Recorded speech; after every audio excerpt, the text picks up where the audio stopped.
Hi guys, welcome back to my channel, Stuck on Style 2. So I just wanted to do a quick video today, and mainly I just wanted to do my June favorites. I know it is late, it's further in July, but this is the soonest I could get it up. So I just wanted to do it and just share some of the things that I have been enjoying and are some of my faves. So I'm going to start off with some products, and I think maybe I have mentioned this. Oh, and the other thing too, in this video I'm going to talk about what I promised to do a video with talking about the VAT and declaring goods and so forth. I didn't feel like I could make a whole entire video on that, so I thought I would just include it in this video. So that way I can just share my experience and the information with you. Okay, so back to the products. So this, I think maybe I've mentioned this LaVanilla before on a previous video, but I used this about a year ago, and I took it, I think we were going to the beach, and I took it and used it, and just, I cannot tell you that I will keep this, I will use this as long as they make it. This is the Vanilla Grapefruit, and again, it's the LaVanilla, and it's really rich and creamy, but the scent is absolutely, I mean, I could just like bathe in this. It smells so good, and it just reminds me of like the beach, and it's just very fresh, and I can't explain it. But if you have, I think they sell this at Sephora. I actually ordered mine online because the Sephora near me doesn't have it. But it's all natural ingredients. It says no harsh chemicals, and you know, all the good stuff. It's very hydrating, but most of all, it smells absolutely amazing. It smells amazing. I mean, like I said, if I could dive into a bathtub of this stuff, when I put it on, you know, I like to put it on before I go to bed, and I can just like, you know, just try it. Go to your Sephora and see if they have this and smell it. And it has to be the Vanilla Grapefruit. I've tried other ones that are just not as good as this, but I cannot tell you how great this smells. I was also using the Josie Marin, which I really, really love. This smells even better. So anyway, love, love, love LaVanilla and the Vanilla Grapefruit. The healthy body butter is what it says. So anyway, that skincare. You all probably know, I've said this a million times, I don't wear a lot of makeup, and I don't really do a whole lot of special stuff for my skin, really. I've been using the Philosophy, just their cleanser for a long time, and I use their, you know, super hydration moisturizer. But I also recently started using this StriVectin AR, and it's this is for the nighttime cream, and it says nourishing overnight treatment with retinol and NA14 boosters that dramatically improves the visible signs of aging and fortifies skin's moisture to reduce side effects or irritating side effects of retinol, and basically just, you know, improve your skin's texture, fine lines, and whatever. You guys know that, hold on one sec, I'll call you back. Gosh, my husband calls, and then my daughter calls. Everybody calls when I want to do a video. So anyway, you know, I have good skin, thank goodness, you know, knock on wood if I have any. I have good skin, but you know, hey, I'm at that age where, you know, fine lines are starting to form. You all know that, you know, I'm not the spring chicken. I have adult kids, but I do have great skin, and I'm so proud of the fact that I have great skin. I try not to like overdo it with stuff, but this I really like, and I think that it has even, you know, improved my skin even more. So I would highly recommend this, the StriVectin, and I'll put all these things below. The other thing I use every now and then is the GlamGlow. I know we're all familiar with this one, and the first one I had is, this is the Youth Mud. And this one, you know, goes on, it really is tingly, and it like has that seaweed and extracts, and you know, I use it sometimes, but like I said, I don't feel like I need to use this a lot. I use it like periodically, and it looks like I don't have any left because my daughter was house sitting when we were in Europe. It looks like she used it all. So thank goodness I have this. This is the Thirsty Mud. So I'm going to try this simply because I like this. I use this maybe once a month. So other than that, my skincare is very simple. Like I said, Philosophy, Purity, skincare, and their moisturizer, and then at night I've been incorporating that. The other thing that I've been absolutely loving is these nail polishes by Madame Glam. So I actually have one today, the the Pastel Sky, and it's like in a super, super pale blue, which is really great for the summer if you can see my nails. And then I have also this one on, which is the Spring Flowers. So if you can see here, it has like different color flecks in it. And so I just have these, I have this painted on here. And I really like these nail polishes. They actually, I'm gonna actually do a video. They actually sent me these to try. And so I'm actually going to do like a full video on this to show you, you know, how the product goes on and everything. I will say that this one, you could really get coverage in one coat. So you have to be really careful not to apply too much. But they have really, really great colors. So these two I really love. This is what I have on, if you can see. And maybe at the end of the video, I'll try to post a picture from here. And then, I think I had this on another video. It's called, what is it called? Holo Mirror, I think. Yeah, it's like a holograph. It's basically like iridescent. And this one I absolutely love too. This I've had on in a video, and it's like an iridescent color, but really am liking these, and they really are long lasting. I actually don't have the Madame Glam top coat, but I will get that, and when I do the full review, I'll have that so we can see what their products are like, because I have another top coat in here. But anyway, really enjoying these nail polishes. So the next favorite is my newest wallet is this wallet from Louis Vuitton, and it's in the red cerise color. And I forgot the name of it, but I will link that below. But it really has everything I need in here. Lots of card slots. You know, when I'm carrying a full-size wallet, and of course it has the back here for cash. And what I like about it is it has plenty of storage. It has the back flap here, the flap here, and it has a beautiful red leather interior, and I'm contemplating whether to get it hot stamped or not, but anyway, so it snaps in the back. And then what I really like about it is in the front, you can put, I have my license here, and then my most used credit card, and then, you know, there's a pocket here, and of course there's a pocket here for change. So this wallet I really like because I've been using a lot of the smaller size, the compact wallets, so it's nice to have this. And I think I probably posted before, I had this Chanel classic wallet, and I sold that simply because it was just way too bulky. As you can see, this one, it holds a lot, but it's still slim. And for the bags now, I'm really into, like, you know, keeping everything compact, slim, even if it's a little bit larger. I want it to just, you know, be slim and not bulk up my handbag.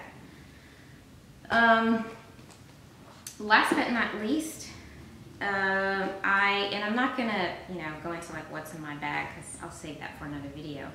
But I do want to say that, I've been carrying my Kelly and I am really enjoying it. I just want you to see inside that it is,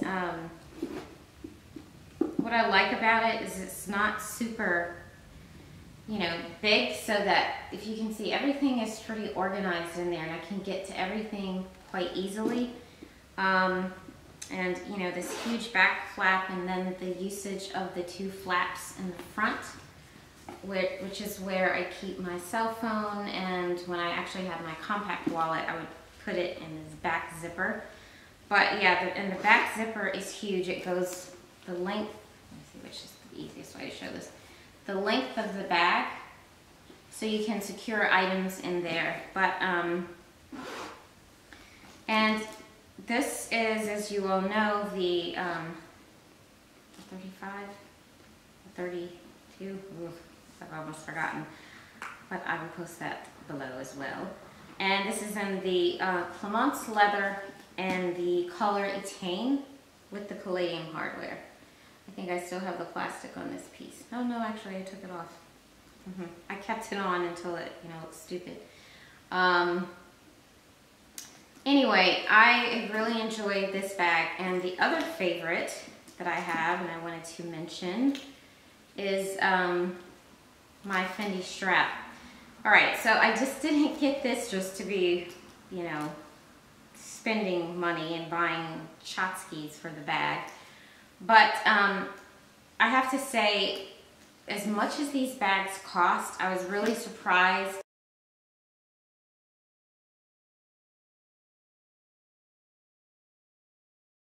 And I should have brought it out, but I was really surprised with how thin these straps are for this one. If you look at the, I think it's the Gypsor bag, they have the wide strap that's like this. Really nice, thick, and heavy. But this one, it's probably about this, it's very thin. So it's not as comfortable on your shoulder. So this is why I actually got this one, because it's wider and it fits very comfortably on your shoulder, because it's got a wide strap. I mean, there's the width of it. So this one is like a light gray, and it's pink on the other side, and then it has the yellow trim. I'm not into the exotics. I just don't. They're beautiful and I love them, but like, you'll never see me with like a crocodile bag or anything like that. And, python, snake is not like, killing crocodiles, but I don't know. It's just, I like the way they looked, but the other thing too is I didn't want anything that was going to be too flashy for the bag, because, the bag is beautiful itself. So I really picked something that was kind of understated and gave me a little bit of color that didn't detract from the bag. And I felt like if I went with something like, the python or the flower ones, which are beautiful, absolutely beautiful, or the woven leather ones, that it would just be like way too much for this bag. So I wanted to keep it simple, because for me it was really for comfort to add this strap, when I'm carrying it on my shoulder. So, that's it for my favorites for, I haven't worn this long enough, but of course it's going to be one of my favorites. And if you watch my previous video, my haul 3 from Europe, you know that this was a gift for my husband. So absolutely love it. And it will definitely be one of my staples that I wear all the time. Okay, so just briefly getting into Europe and purchasing and buying and paying duty. So I just wanted to tell you that, we've been to Europe many times, and, when you come back in, you have to fill out the form where you declare your, items that, and I wish I had one to just tell you what the questions were, but typically we'll ask you, have you spent, a certain amount of money? And I think it's over like $10,000. And you can say, if not, you say no, and then you itemize on the back the purchases that you've made. Well, so we've been to Europe many times and come back, and we use the automated machines when you come back into the States, and you know, you go through customs. So it'll ask you a series of questions, and you know, plug it in and whatever, and then you scan your passport. Well, so I think, you know, we were in a hurry trying to go through, and I think it asked about, you know, the amount of money, or it had, did you bring back such and such or whatever, and my husband clicked no. But on the back of the form, he had itemized all the purchases that we made. So when we were going through, you know, everything was okay. So we got ready to go, and this was in JFK. So we got back, and we got there, and she asked, did we purchase handbag or something, leather or something, I don't know. And I said, yeah, you know, we purchased whatever. I cannot remember what the question was that made us get flagged and go to the side. So we said, yeah, because, you know, everything was itemized on the form. Well, what happened was he inadvertently clicked no on one of those questions when we had actually filled out the information or whatever. So it was basically contradictory information. So they said, okay, can you go to the side? So we're like, what the hey, you know? So we go over there, and he was like, you know, in the form, when you fill out the machine, you clicked no. So then what happened was, then they had to ask us, you know, about purchases and so forth. And so we had, and so if you, let me just back up. So when you purchase items, you cannot pack them and have them checked, right? You need to keep them so that you can take them out and show them in the event that they ask you to see the purchases that you've made. So you're, you know, like when I bought this, no, I can buy this one from there, but when I bought my Birkin, I had to keep it unused and, you know, bring it back. And so I had it in a shopping bag so that I could present it if I was asked, along with my other bags, along with the other shoes. It was packed in our keep all and my Longchamp. And so so we got there, and we were like, yeah, everything's itemized here on the back. So, you know, my husband is very detailed, very meticulous about these things. So he had actually put the dollar amount and itemized everything, purchases, high dollar purchases that we had made, which was good. Okay, so because what he informed me was that you can, you know, we probably wouldn't have been pulled if he would have answered yes on the question, if he wouldn't have, you know, made a mistake and answered no on that question. But they can spot check, so I would advise you to never try, you know, if you spend $5,000, you should put it on there and you should itemize what it is, because when we started talking to the duty officer, who was really awesome and, you know, asked him a ton of questions, he said it just varies. You know, they can just pull anyone out and just, you know, spot check or whatever. So it didn't have to be conflicting information. They could just pull you to see, you know, what you brought back into the country and ask. And if you show them, like if they say, did you, you know, whatever, and you cannot produce the goods, or you said that you spent an X amount, like $5,000, and you spent $30,000, they can actually take your goods, and they can, you know, you can be fined. I mean, it's no joke. So it is always better to be honest about the goods, because he gave me a story. I think it was somebody's, you know, wealthy person's wife came in from Europe, and she had declared that she spent $5,000, and come to find out she had spent something like $100,000. And of course, you know, huge fine, you know, huge money. You pay the taxes. So we actually did, you know, we went through the information, and they had to fill out a form. And thank goodness my husband already we had the receipts and everything with us. And we had to pay taxes or duty on the items that we purchased in Europe. First time ever. Would we have had to pay if he wouldn't have made a mistake? Probably not, because he said it's not necessarily the value. Even if you say you've purchased over $10,000 worth of goods or whatever that question is, they don't necessarily, you know, ask you any questions. It's just, you know, I guess the luck of the draw if you know, if they don't. But so, and what ended up happening is there's a percentage, like there's a percentage for shoes. There's a percentage for leather. There's a percentage for handbags. So I think shoes were really expensive, like maybe 9% or something like that. I think that was higher than the bags. So they, you know, there's a percentage on each item depending on whether it's leather, whether it's jewelry, whether it's gold, or, you know, or whatever. So there's a whole, I guess, catalog of how they determine what the tax is on the items that you buy.